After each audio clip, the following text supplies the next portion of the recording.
નમસ્કાર. આજે આપણે એક એવી કથાની દુનિયામાં જઈશું જે ફક્ત એક વાર્તા નથી પણ એનાથી ઘણું વધારે છે. એક એવું મહાકાવ્ય જે કરોડો લોકો માટે જીવન, ધર્મ અને કર્તવ્યનો પાઠ બની ગયો છે. તો ચાલો સાથે મળીને મહાભારતના ઊંડાણમાં ઉતરીએ અને એના રહસ્યોને સમજીએ. ક્યારે એવું બને ખરું કે કોઈ એક વાર્તા આખી સંસ્કૃતિનો અરીસો બની જાય, એના આત્માને વ્યાખ્યાયિત કરે? મહાભારતની વાત કરીએ ને તો આનો જવાબ છે હા, બિલકુલ. આ ખાલી કોઈ પૌરાણિક કથા નથી, પણ એ તો ભારતીય સમાજના નૈતિક અને સામાજિક તાણાવાળામાં એવી રીતે વણાઈ ગઈ છે કે પેઢીઓથી આપણને માર્ગદર્શન આપતી રહી છે. તો આ આખી લડાઈના મૂળમાં છે એક શબ્દ: ધર્મયુદ્ધ. હવે આનો મતલબ ખાલી યુદ્ધ નથી હો. આ કોઈ જમીન કે સત્તા માટેની લડાઈ નહોતી.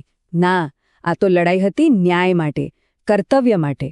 એમ સમજો કે આખા બ્રહ્માંડના નૈતિક સંતુલનને પાછું સ્થાપિત કરવા માટેની લડાઈ હતી.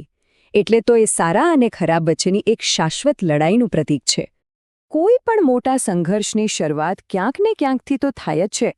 મહાભારતમાં આ સંઘર્ષના બીજ બીજે ક્યાંય નહીં પણ હસ્તિનાપુરના રાજમહેલમાં જ રોપાયા હતા. ચાલો તો મળીએ એ બે પિતરાઈ ભાઈઓના પરિવારોને જેમની વચ્ચેની દુશ્મનાવટ એક મોટા વિનાશ તરફ દોરી ગઈ. અહીં આખી વાર્તાના બે મુખ્ય પક્ષો છે. એક તરફ છે કૌરવો, અંધ રાજા ધૃતરાષ્ટ્રના 100 દીકરા, જેનો મુખ્ય સૂત્રધાર હતો મહત્વાકાંક્ષી દુર્યોધન. અને એમની સામે હતા પાંડવો, રાજા પાંડુના 5 સદ્ગુણી દીકરા, જેઓ પોતાના ન્યાય અને ધર્મપાલન માટે આખા આર્યાવર્તમાં જાણીતા હતા.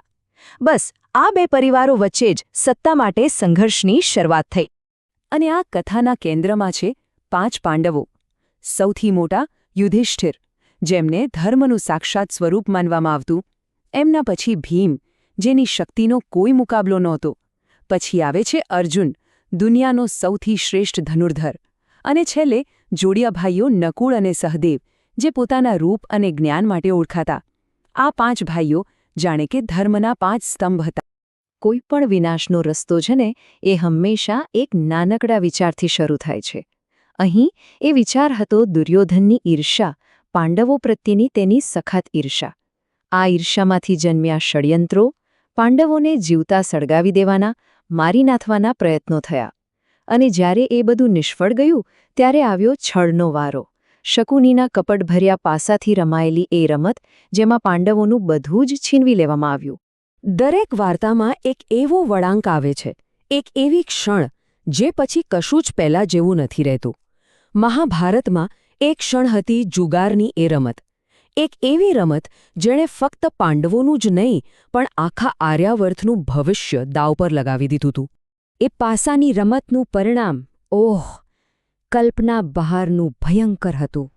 પાંડવો એક પછી એક બધું હારી ગયા. પોતાનું રાજ્ય, સંપત્તિ, પોતાની સ્વતંત્રતા અને અંતે તો પોતાની પત્ની દ્રૌપદીને પણ દાવ પર લગાવીને હારી ગયા. આ અપમાને સંઘર્ષની આગમાં ઘી હોમવાનું કામ કર્યું. 13 વર્ષ! વિચારો તો ખરા, પૂરા 13 વર્ષ! આ ખાલી એક નંબર નથી. આ પાંડવોએ ભોગવેલી સજા, એમનું અપમાન અને એમના સંઘર્ષનો સમય છે. 12 વર્ષ જંગલમાં ભટક્યા અને એ પછી એક આખું વર્ષ છુપાઈને રહેવું પડ્યું. અને આટલું બધું સહન કર્યા પછી જ્યારે એ પાછા ફર્યા પોતાનો હક માંગવા, ત્યારે શાંતિના બધા દરવાજા બંધ થઈ ચૂક્યા હતા. તો વર્ષોના અન્યાય અને અપમાન પછી આખરે એ સમય આવી ગયો જ્યારે સંઘર્ષ તેની ચરમસીમાએ પહોંચ્યો. કુરુક્ષેત્રના મેદાનમાં ઇતિહાસનું સૌથી મોટું યુદ્ધ લડવા માટે બંને સેનાઓ સામસામે આવીને ઊભી રહી. આ હતી ધર્મયુદ્ધની શરૂઆત. દુર્યોધનનો અહંકાર જ શાંતિના માર્ગમાં સૌથી મોટો પહાડ બનીને ઊભો હતો. એના શબ્દો હતા: સોયની અણી જેટલી જમીન પણ નહીં આપું. બસ આ એક વાક્યે સ્પષ્ટ કરી દીધું કે હવે સમાધાનની કોઈ જ શક્યતા નથી. યુદ્ધ હવે ટાળી શકાય એમ નહોતું.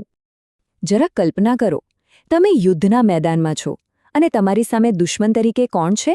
તમારા પોતાના ભાઈઓ, તમારા ગુરુઓ, તમારા વડીલો. બસ આવી જ હાલત હતી મહાન યોદ્ધા અર્જુનની. એ પોતાના જ પ્રિયજનો પર બાણ કેવી રીતે ચલાવી શકે?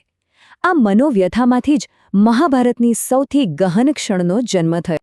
અને બરાબર એ જ સમયે જ્યારે અર્જુન સંપૂર્ણપણે ભાંગી પડ્યો હતો, ત્યારે એના સારથી બનેલા ભગવાન શ્રીકૃષ્ણએ એને સાચો માર્ગ બતાવ્યો.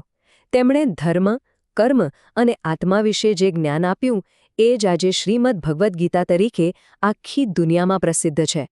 18 દિવસ ફક્ત 18 દિવસમાં કુરુક્ષેત્રનું મેદાન લાશોના ઢગમાં ફેરવાઈ ગયું. આ યુદ્ધ એટલું ભીષણ અને વિનાશકારી હતું કે તેણે લગભગ એક આખી પેઢીનો સફાયો કરી નાખ્યો. આવા ભયંકર વિનાશ અને સંઘર્ષ પછી યુદ્ધ પૂરું થયું, પણ સવાલ એ છે કે આ યુદ્ધમાં ખરેખર જીત્યું કોણ? ચાલો જોઈએ કે આ મહાયુદ્ધનું પરિણામ શું આવ્યું અને એમાંથી આપણને છેલ્લો સંદેશ શું મળે છે. પરિણામ એકદમ સ્પષ્ટ હતું. અધર્મના માર્ગે ચાલનારા કૌરવોનો સંપૂર્ણ નાશ થયો અને ધર્મના પક્ષે રહેલા પાંડવો જીતી ગયા. પણ આ જીતની કિંમત બહુ મોટી હતી. પાંડવોને રાજ્ય તો પાછું મળ્યું, પણ એ માટે એમણે પોતાના લગભગ બધા જ સ્વજનોને ગુમાવવા પડ્યા. આ એક એવી જીત હતી જેમાં ખુશી કરતાં વધારે શોક હતો. અને છેલ્લે આ આખું મહાકાવ્ય આપણને એક જ શાશ્વત સત્ય શીખવે છે, યતો ધર્મસ્તતો જયઃ, જેનો અર્થ છે જ્યાં ધર્મ છે ત્યાં જ વિજય છે. ભલે ગમે તેટલી મુશ્કેલીઓ આવે, અધર્મ ગમે તેટલો શક્તિશાળી કેમ ન દેખાતો હોય, પણ અંતે તો જીત હંમેશા સત્ય અને ન્યાયની જ થાય છે. આ જ છે મહાભારતનો અમર સંદેશ. મહાભારતની કથા અહીં પૂરી થાય છે, પણ એના પર વિચાર કરવાનો કોઈ અંત નથી.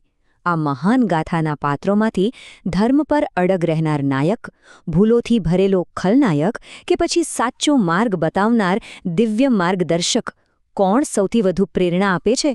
આ સવારનો જવાબ તો દરેક વ્યક્તિએ પોતાની અંદર શોધવાનો છે.